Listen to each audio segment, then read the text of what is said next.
বন্ধুরা কেমন আছো তোমরা? আশা করি ভালো আছো। আমি শিল্পী চলে এসেছি কিন্তু একটা কন্ট্রোভার্সিয়াল টপিক নিয়ে। আজকে সারা দিন এত ঘুমিয়েছি, মানে সকাল 9টার সময় রান্না সেরে সমস্ত কাজ সেরে স্নান করে শুয়েছি।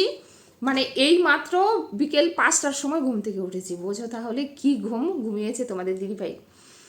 কেননা কালকে সারা রাত ঘুমায়নি। কালকে সারা রাত ফেসবুকের এত এক্সট্রা কাজ ছিল, সেই কাজ কমপ্লিট করে শুতে শুতে আমার হয়ে যেত 4টা, যার জন্য আর শুইনি। সকালবেলা তোমাদের দাদাভাই ডিউটি যাবে, ওই জন্য ভাবলাম যে না, এখন যদি ঘুমিয়ে পড়ি এই 4টার সময়, মানে ফেসবুকের কাজ ভোর 4টা পর্যন্ত করতে করতে আমার আর মানে 4টার সময় শুলে পড়ে তোমাদের দাদাভাইকে সকালে টিফিন রেডি করে দিতে পারতাম না, কারণ ওর 9টার থেকে ডিউটি ছিল। যার জন্য আমি ভাবলাম না, একবারে উঠে যাই, সমস্ত কাজকর্ম করে তারপরে রান্না করে স্নান করে ঠাকুর পুজো দিয়ে তারপরে শোবো। আর সেটাই আজকে করেছি, যেটা কিনা আজকে বলতে পারো প্রায় 22 বছর পরে বিয়ে হয়েছে। তো 22 বছর হয়েছে, এই এত ঘুমিয়েছি এই ফার্স্ট আমি। তো যাই হোক, এবার হচ্ছে যেটা আজকে সত্যিকারের মন্দিরার ভিডিও দেখে আমি অনেকটা হেসেছি।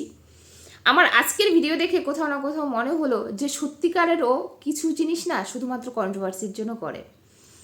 আজকে ও যেইভাবে তার ভিডিওটা প্রেজেন্ট করেছে সেটাতে কাউকে এটা বুঝতে দেয়নি যে তোমরা আমাকে নিয়ে কন্ট্রোভার্সি করো, কিন্তু এর মধ্যেও কন্ট্রোভার্সির ছোঁয়া ছিল। সেটা কি? সেটা হচ্ছে সে যে বৃষ্টি আর ঝড় নিয়ে, গ্রামের ঝড় আর বৃষ্টি নিয়ে যেইভাবে তার ভিডিওতে সে দেখালো বা প্রেজেন্ট করলো, সেটার থেকে কন্ট্রোভার্সি হবে এটা মন্দিরে কিছুটা হলেও বুঝতে পেরেছিল। কিভাবে সত্যিকারের কন্ট্রোভার্সির ছোঁয়া দিতে হয় সেটা এই মেয়েটার কাছ থেকে শিখতে হবে। আমি অবাক হয়ে যাই, ওর কি একটুখানি লজ্জা শরম নেই? এত জঘন্যভাবে গিয়ে লোকে বলেছে, কমেন্ট বক্সে জাস্ট তাকানো যায় না। আর সব থেকে বড় কথা, জবের থেকে সুতপার সাথে একটা রেশারেশি ভাব হয়েছে, একটু নেগেটিভ কমেন্টটা বেশি আসে। আর এটা শুধু মন্দিরার ক্ষেত্রে নয়, সুতপাকে নিয়ে যারা বলবে তাদের কমেন্টস বক্স এরকম নোংরা হবে। কারণ সুতপার কিছু ভিউয়ার্স আছে, এত মানে ওরা মেন্টাল পেশেন্ট কিনা আমি জানি না, মানে এক্সাইটেড হয়ে গিয়ে এত জঘন্যভাবে মানুষকে অ্যাটাক করে বা এত জঘন্যভাবে কমেন্ট করে, সেগুলো সত্যি নিয়ে মানে মেনে নেওয়া যায় না। তো এগুলো আমরা বুঝতে পারছি যে সুতপার কিছু ভিউয়ার্স তারা গিয়ে এই কমেন্টস বক্সটাকে এতটা নোংরা করছে। তারপরে হচ্ছে ওর নিজের কিছু ভিউয়ার্সও আছে যারা কিনা অনেক কথা বলেছে। সত্যি মন্দিরা, আমিও বলছি সত্যি, রানাঘাটে থাকো ভাই, রানাঘাটে থাকো। রানাঘাট থেকে আকাশা পাপড়ির বাড়ি যে তুমি বলে গ্রামে, রানাঘাটও একটা গ্রামই। আর তোমার বাড়িতে আমি গেছি, আমি দেখেছি, সেই শহর কিন্তু নয়। আজকে তুমি এইভাবে হাত উঠিয়ে দিয়ে যেভাবে বৃষ্টির মজাটা নিচ্ছিলে, সেটা কিন্তু তোমার ছাদে তুমি অনায়াসে নিতে পারো, বরং ওটা আরও বেশি সুন্দর লাগবে, যেহেতু তোমার ছাদে অনেক গাছ রয়েছে, ফুল গাছ রয়েছে। ওই ফুল গাছের মাঝখানে এরকম বিকেলবেলা যদি বৃষ্টি আসে, সেইখানে তুমি যদি এইভাবে হাত ছড়িয়ে দিয়ে তারপরে ওই গাছের মাঝখান দিয়ে এরকম ভিডিও করো, সেটা কিন্তু ওই আকাশ পাপড়িদের বাড়িতে যেরকম লাগছিল তার থেকে অনেকটা বেটার লাগবে, অনেকটা আরও সুন্দর লাগবে। আর পরিবেশ দেখাচ্ছিলে না তুমি, সত্যি বলতে আকাশ পাপড়ির বাড়ির পরিবেশ আমি দেখেছি, আশেপাশে দেখেছি, যতটা তুমি সৌন্দর্য উপভোগ করছিলে আমি কিন্তু ততটা করতে পারিনি। কারণ গ্রাম মানেই হবে সবুজে সবুজ, সেটা দেখার মতো গ্রাম। আর সেটাতে একটা স্নিগ্ধ স্মেল আসে যেন, যেটা কিনা আমার বাপের বাড়ি। বিশ্বাস করো, গ্রাম তো গ্রামই, পুরো সবুজই সবুজ। তুমি সবুজ চারিদিকে দেখবে, শুধু সবুজই পাবে। আর বিশেষ করে সেই সমস্ত গ্রামের মাঠে দিয়ে যদি কোনো রাস্তা চলে যায়, তাহলে তো সোনায় সোহাগা। দুই পাশে শুধু দেখবে ধান ক্ষেত, সবুজে সবুজে ধান ক্ষেত, হয়তো সর্ষের ফুলের মানে সর্ষার সিজন হলে সর্ষা ফুলের আর মাঝখান দিয়ে চলে গেছে রাস্তা। তার মধ্যে যদি ওঠন্ত বেলা হয়, সূর্যটা সবে উঠছে, আর যদি পড়ন্ত বেলা হয় সূর্যটা সবে ডুবছে, এইরকম অবস্থায় একটা মানে এলোমেলো রাস্তা দিয়ে তুমি দুই পাশ দিয়ে শুধু সবুজই সবুজ, আর কনকনে হাওয়া বইছে, তুমি একটা বাইক নিয়ে যাও বা একটা স্কুটি নিয়ে যাও, একটা সাইকেল নিয়ে গেলেও যেন তার অনুভূতিটা সত্যি অন্যরকম থাকে। গ্রাম হচ্ছে সবুজে সবুজ থাকবে। তো আকাশ পাপড়িদের বাড়িতে আমি যতদূর দেখেছি, গাছপালা আছে, নেই সেটা বলবো না, বাট যতটা সৌন্দর্য তুমি দেখাতে চাইছিলে বা বলছিলে, অতটা সুন্দর কিন্তু আমার কাছে পার্সোনালি ভালো লাগেনি। এইবার কথা হলো, আমি জয়ীর ব্যাপারে একটা কথা তোমাকে বলি। সত্যিকারেরই জয়ী যেখানে থাকে, ও কি কখনো পুকুর দেখেনি? আর জয়ীর যেইটুকু বয়স হয়েছে, আমার না জয়ীকে নিয়ে কোনো কথা বলতে ভালো লাগে না, কারণ একটা ছোট বাচ্চা, তো একটা ছোট বেবি। ও যেভাবে, হ্যাঁ বিষয়গুলো একটু হাস্যকর লাগছিল, যে ওর মানে ওর দাদু, যাই হোক ওর মামা, বোধহয় ওর মামা, তোমার দাদা, তুমি বললে দাদা জয়ীকে একটু নিয়ে আসো, ওই ভয় পাচ্ছে, উঠানে জল আছে তো ওর মনে হচ্ছে ও ডুবে যাবে। জয়ীর এইটুকু বয়স হয়নি, একটা আদিক্ষে তার লিমিট থাকে। জয়ীর এইটুকু বয়স হয়েছে বোঝার যে একটা উঠানে কতটা জল হয় আর একটা পুকুরে কতটা জল থাকে, আর উঠানটা আদৌ পুকুর কিনা, সেইখানে সে ডুবে যাবে কিনা। এই যে ভিডিওতে কিছু কিছু মানে যেটাকে বলা হয় ওভার দেখানো বা ওভার অ্যাক্টিং, যেটা আজকে এই সমস্ত কারণে কিন্তু তোমাকে এত কন্ট্রোভার্সির মুখে পড়তে হয়। রিয়েলি জয়ী বুঝতে পারেনি উঠানে জল জমেছে বলে যে ওইটাতে ও ডুবে যাবে, ওই জন্য ওইখান দিয়ে পা বাড়িয়ে ও আসতে পারছে না। তুমি বললে আর আমরা মেনে নেব? আর জয়ীও যদি সেটা করে থাকে ইচ্ছাকৃতভাবে করেছে, কারণ ও জানে। আর তুমি যদি বলো যে দিদিভাই আমি এটা করিনি, জয়ী ইচ্ছাকৃতভাবেই ও বলছিল সত্যিকারের ও ডুবে যাবে, তাহলে এটা জয়ী জেনে শুনেই করছিল, জাস্ট তুমি ক্যামেরা করছিলে বলে। আর তোমাদের ঘরের ছেলেমেয়েরা বলতে নেই, খারাপ ভাবে নিও না, তারা এখন ক্যামেরা ফ্যান এতটাই হয়ে গেছে, আর ক্যামেরায় কি বলতে হবে, কি প্রেজেন্ট করতে হবে, কিভাবে কন্টেন্ট দিলে পাবলিক সেটাকে মজার ছলে নেবে বা সেটা মজা পাবে, এটা কিন্তু জয়ী যথেষ্ট বোঝে। কারণ ও একদম অন্য রকম ভাবে থাকে, হঠাৎ করে যখন ক্যামেরাটা তুমি ওর সামনে ধরো না, ও কিন্তু একদম থতবত হয়ে যায়। কারণ ও জানে যে ক্যামেরার সামনে আসছি মানে আমাকে অন্যভাবে অভিনয় করতে হবে, ন্যাচারাল ব্যাপারটা ওর মধ্যে থাকে না। তো আজকে যে ঘটনাটা ঘটেছে আমার মনে হয়েছে সেখানে জয়ী ইচ্ছাকৃতভাবে করেছে, আর তুমিও সেটাকে একটু বেশি বেশি করে দেখানোর চেষ্টা করেছে যেন কন্ট্রোভার্সি হয়। সত্যিকারেই রানাঘাটে থাকো মন্দিরা, রানাঘাটে থাকো। আর রানাঘাট কেমন হাইফাই শহর সেটা আমরা খুব ভালোভাবে জানি, কারণ আমি চাকদার মেয়ে। আর তুমি যে জায়গায় থাকো সেই জায়গাটা যে কত একদম আহামরি শহর, যেটা তুমি বোঝাতে চাইছিলে গ্রামের বৃষ্টি আলাদাই একটা সৌন্দর্য, আমাদের ওইখানে ওই সৌন্দর্যটা পাই না। কেন পাও না? এগুলো সম্পূর্ণ মনের ব্যাপার। কারণ আকাশদের বাড়ি আর তোমাদের বাড়ির মধ্যে পার্থক্য খুব একটা বেশি নয়। হ্যাঁ, আজকে যদি প্রবাসী ঘরকন্যার মহুয়া দিদি বলতো যে সত্যিকারের আজকে গ্রামে এসে বৃষ্টিটা অন্যভাবে উপভোগ করলাম, সেটা আমরা অনায়াসে গিলে নিতে পারতাম। কারণ উনি যে লাইফস্টাইল লিড করে বা যেখানে থাকেন, প্রবাসে থাকেন, সেইখানের লাইফস্টাইলটা সম্পূর্ণ আলাদা। সেইখানে একটা বৃষ্টি ওরা যেইভাবে উপভোগ করবে তার থেকে পুরোটাই ব্যতিক্রম হবে একটা গ্রামের বৃষ্টি।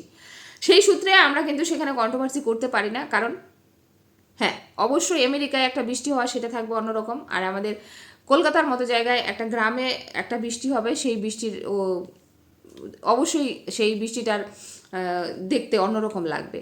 তো সেটা যে তুমি ওভার করেছো, বাড়াবাড়ি করেছো, সেটা কিন্তু পাবলিকের বুঝতে দেরি হয়নি। আর কত নিতে পারো কমেন্টস বক্সে, জাস্ট পাবলিক ছিঁড়ে খাওয়ার মতো পরিস্থিতি, জাস্ট ছিঁড়ে খাওয়ার মতো পরিস্থিতি।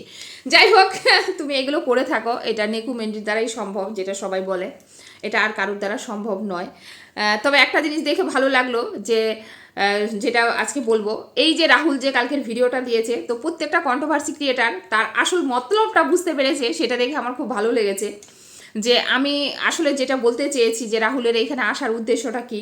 কালকে শুধুমাত্র দেবশ্রীদির আর সুতোপার নাম নিয়েছে তার ভিডিওতে একটাই কারণে, ও চাইছিল যে সমস্ত কন্ট্রোভার্সি ক্রিয়েটাররা আবার আমাকে নিয়ে কিছু বলুক। ওই যে দেবশ্রীদি বলছিল না ওনার ভিডিওতে যে প্রথম ছিল 22,000, তারপরে প্রথম 36, তারপরে 22, তারপরে 17, 9, এই করতে করতে ভিউজটা কমে যাচ্ছিল। তো একটু হালকা এসে ভেবেছিল একটু খোঁচা মারবে, আর খোঁচা মারলে সমস্ত কন্ট্রোভার্সি ক্রিয়েটাররা হয়তো বা কিছু বলবে। তবে কন্ট্রোভার্সি ক্রিয়েটাররা এইভাবে ওকে ধুয়ে দেবে সেটাও আন্দাজ করতে পারেনি। যাই হোক, সবাই বুঝেছে ওর আসল মতলবটা। সত্যিকারেরই এই ছেলেটা আসছে এখানে নোংরামি ছড়াতে। তুমি এসছো ভাই, তুমি বলছো সুতোপার সাথেও তোমার কানেক্ট নাই, তো সুতোপার সাথে যখন তোমার কানেক্ট নাই, তো তোমার ভিডিও সুতোপার কমিউনিটিতে উঠে যাচ্ছে, তুমি সুতোপাকে নিয়ে প্রশংসা করে ভিডিও বের করছো। আজকে তোমার যেটুকু ফেসগুলো সে তার জন্য তুমি সুতোপাকে সম্পূর্ণরূপে ক্রেডিট দিচ্ছ। হ্যাঁ, তার মধ্যে তুমি চেয়েছিলে, বুঝতে পেরেছো, আভাস পেয়েছো যে সুতোপা কোনো না কোনোভাবে দেবশ্রীদিকে নিজের দলে টানার চেষ্টা করছে। যদিও এই বিষয়গুলো খুব বাচ্চা বাচ্চা লাগছে, একটু হাস্যকর লাগছে, কিন্তু মানুষের বুঝতে খুব একটা অসুবিধা হচ্ছে না। যেহেতু সোনালি কিছু গালি দিয়েছে দেবশ্রীদিকে, সেটা তাদের ওই সব বোনেরা মিলে যখন একসঙ্গে আলোচনা করছিল, শুধু দেবশ্রীতে নয়, সেখানে আমাকে নিয়ে করেনি তার কোনো সন্দেহ নেই, সেখানে যে লুনাদিকে নিয়ে করেনি বা দীপ্তিদিকে নিয়ে করেনি বা রিম্পাকে নিয়ে করেনি তারও কিন্তু কোনো সন্দেহ নেই। অবশ্যই আমাদের নিয়েও করতে পারে, আর আমি তার জন্য প্রস্তুত। বিশ্বাস করো, আমি কখনো ভাবিই না যে মন্দিরার দিদিরা আমাকে নিয়ে কোনো সময় একটা ভালো আলোচনা করবে, বা মন্দিরা বলো, সোনালি বলো, সুতপা বলো, যখন একসাথে হবে আমাকে নিয়ে কোনো ভালো আলোচনা করবে, এটা আমি আশাই রাখি না। কারণ সেই দিক থেকে আমি মেন্টালি প্রস্তুত। যেটা আমাদের পছন্দ করে না, বাট কিছু কিছু বিষয় আমাদের সাথে জাস্ট একটা ভালো রিলেশন রাখার জন্য সুন্দরভাবে মেলামেশা করার চেষ্টা করে, মন থেকে যে আমাদের পছন্দ করে না সেটা কিছুটা হলে আমরা ফিল করি, সেটা নিয়ে ডাউট নেই। কিন্তু আমার কথা হলো, আজকে দেবশ্রীদিকে কি বলেছে সোনালি, কি নোংরা কথা বলেছে বা গালি দিয়েছে, সেটা সুতপাকে প্রেজেন্ট করতে হচ্ছে। কেন? কারণ দেবশ্রীদিকে নিজের এই সুতপার একটা স্বভাব আছে, বলে না আমি 1,00,000 100, এই 1,00,000 100 থাকার মাঝখানেও না কখনো কখনো কোনো কন্ট্রোভার্সি ক্রিয়েটারকে একটু তেল মেরে ভিডিও করে, যেন কিছুটা হলে ওর ফরে কথা বলে, কিন্তু এখানে কোনো কন্ট্রোভার্সি ক্রিয়েটার আর বোকা নয়। সুতোপার মতো মানুষের কথায় তো ফাঁসবেই না, এমনকি আমরা এখন ব্লগারদের কথায় আমরা ফাঁসি না, কারণ ব্লগাররা হাজারো যদি আমাদেরকে মেসেজ করে বা কল করে আমাদের প্রশংসা করে বা আমাদের নিয়ে দুটো কথা বলে, আমরা জানি ব্লগারদের আসল উদ্দেশ্য কী। প্রত্যেকটা কন্ট্রোভার্সি ক্রিয়েটার এখন চিনে গেছে যে ব্লগারদের মেন উদ্দেশ্য কী থাকে। তোমরা যতই গোপনে গোপনে তোমরা মেসেজ করো, গোপনে গোপনে কন্টেন্ট দেওয়ার চেষ্টা করো, কিন্তু আমরা জানি যে তোমরা কী করতে চাইছো। তো কন্ট্রোভার্সি ক্রিয়েটারদের আর কিনে নেওয়া সম্ভব নয়। ব্লগাররা সেই দিন তোমাদের হারিয়ে গেছে, সেই দিন তোমরা ভুলে যাও যে তোমরা কন্ট্রোভার্সি ক্রিয়েটারদের নাম তাদের ভিডিওতে বলবা, আর তারা একেবারে নাচতে নাচতে তোমাকে নিয়ে দুটো ভালো কথা বলবে। কেমন জুতার বাড়িটা রাহুল খেলো দেবশ্রীদির কাছ থেকে। হ্যাঁ, ও ভেবেছিল দেবশ্রীদির নামে এইভাবে প্রশংসা করে একটা ভিডিও বের করলে হয়তো দেবশ্রীদি তেল মারবে, দে ধ্যাম ধ্যাম ধ্যাম ধ্যাম। হ্যাঁ, ভাই বোন দুটাকেই দিয়েছে। দিদি, ও দিদি বল। এটা কিন্তু খুব হিট হয়েছিল ফেসবুকে। হ্যাঁ, মাসির ছেলে। তো সেইখান থেকে দেবশ্রীদি কিন্তু তার ভিডিওতে কিন্তু সুতোপাকে যেমনি জুতোর বাড়িটা দিয়েছে তেমনি রাহুলকে দিয়েছে। যদি সুতোপার বুদ্ধি থাকে তাহলে অবশ্যই বুঝতে পারবে যে দেবশ্রীদি কীভাবে ইনডাইরেক্টলি সুতোপাকে কিন্তু জুতার বাড়িটা মেরেছে, আর রাহুলকে যেটা মেরেছে সেটা সব মেরেছে। তো বলছি কি, রাহুল বুঝতে পেরেছে তো এখানে আর কন্ট্রোভার্সি ক্রিয়েটাররা কারোর গোলাম নয়, বুঝতে পারলে? তোমার ভিডিওতে কি একজন কন্ট্রোভার্সি ক্রিয়েটারের নাম তুলে ধরলে আর তারা নাচতে নাচতে তোমার হয়ে দুটো কথা বলতে যাবে? এই ভুলটা আর করতে যেও না। যাই হোক, প্রত্যেকেই বলেছো, ধোলাই দিয়েছো, আমার খুব ভালো লেগেছে। আর এই হলো গিয়ে সুতাপা, তুমি তো কন্ট্রোভার্সি কুইন, তোমার তো সত্যিকারের কাউকে প্রয়োজন পড়ে না। মানে এর যখনই হাতে ঘায়ে লাগে তখনই ওর আসল রূপটা বেরিয়ে আসে। দেবশ্রীদিকে টানতে চেয়েছিল নিজের দলে, যার জন্যই দেবশ্রীদিকে এই ধরনের যেগুলো দেবশ্রীদিকে নিয়ে কনভারসেশন হচ্ছিল, যে গালিগালাজ হচ্ছিল, সেগুলো দেবশ্রীদিকে সেন্ড করার কোনো প্রয়োজন ছিল না। সেন্ড করেছিল, ভেবেছিল যদি কোনোভাবে দেবশ্রীদি হার্ট হয়, কষ্ট পায়, হয়তো আমার সাথে রিপ্লাই করবে বা আমাকে দুটো কথা বলবে। যখন দেখলো যে দেবশ্রীদি তো ওর মোটিভটা বুঝে গেছে, আর পরক্ষণই ঘুরে গেল, পরক্ষণই আবার দেবশ্রীদিকে নিয়ে বলতে বসে গেল। আবার সত্যি সুতপা কি পরিস্থিতি তোমার, তুমি যত জোর গলায় বলতে থাকো না কেন, কাউকে দরকার নাই, আমি একলাই 100, হ্যাঁ না তাই না, যতই বলতে থাকো না কেন, কোথাও না কোথাও নিজেকে তো অসহায় বোধ করছো।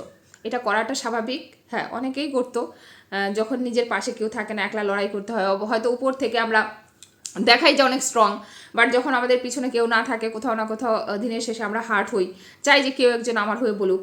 জানি না তুমি আবার এটা আমি বলছি বলে একটু পরেই বলবে ধর আমার কাউকে চাই না, আমি একলা 100।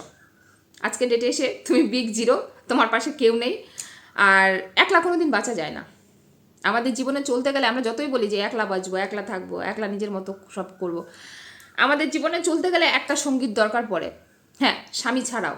এবার তোমরা বলতে পারো যে স্বামীর থেকে এত আপন সঙ্গী আর কেউ হতে পারে না, কিন্তু তারপরও এমন কিছু কথা থাকে যেগুলো স্বামীকে শেয়ার করা যায় না, সেগুলোর জন্য একটা ভালো বন্ধুর দরকার পড়ে। আর সেই বন্ধুটা সুতপা কোনোদিন পাবেও না। কারণ কি, প্রত্যেকটা মানুষ ভয় পায়, হয়তো পেত যদি ও নিজেকে কিছুটা চেঞ্জ করতো। আজকে এই কন্ট্রোভার্সি ক্রিয়েটার, ওই কন্ট্রোভার্সি ক্রিয়েটার, সবাইকে কোনো না কোনোভাবে একটু দলে টানার চেষ্টা করছে যে যদি তার হয়ে কেউ একটু বলে, ও যতই অস্বীকার করুক না কেন। মানুষের কথার ধরন দেখলে, মানুষের ব্যবহার দেখলে বোঝা যায়। কিন্তু না, এত নোংরার পাশে কেউ থাকতে চায় না। আর সব থেকে বড় কথা, ও যদি কোনো সময় কারোর সাথে মেশে, সেই মানুষটা যদি কিছু তাকে বলে, সেই কথাগুলো কখনো পেটে রাখতে পারে না। অনেক সময় আমরা বুঝতে পারি যে যার সাথে মিশছি সে মিথ্যা বলছে, সে ভুল করছে, কিন্তু তার সাথে একটা ভালো রিলেশন রাখার জন্য ওই সময় আমি চুপ থাকবো, একটা সময় আছে তাকে অন্য সময় বুঝিয়ে দেবো যে তুমি এই যে জায়গাগুলো ভুল করেছিল এইগুলো, কিন্তু সেগুলো কোনো দিন পাবলিকলি তাকে ছোট করবো না যে এই তুই তো এটা বলেছিস, তুই তো এই গালি দিয়েছিস। তো ও কোনোদিন কারোর সাথে ভালো সম্পর্ক রাখতে পারবে না। তোমাদের কি মনে হয়, এই যে শো অফ করে হাজব্যান্ডকে নিয়ে দেখায়, আমার হাজব্যান্ডের সাথে দেখো আমার কত ভালো সম্পর্ক, আমার মাথা টিপে দেয়, সেই সম্পর্কই শো অফ করতে হয় যেই সম্পর্কের মধ্যে জটিলতা আছে বা ভালোবাসা নেই। সেই সম্পর্ক কখনোই শো করতে হয় না যেটা সত্যিকারের মন থেকে আসে, সত্যিকারের ভালোবাসা আছে, সেটা মানুষকে পাবলিককে দেখানোর প্রয়োজন পড়ে না।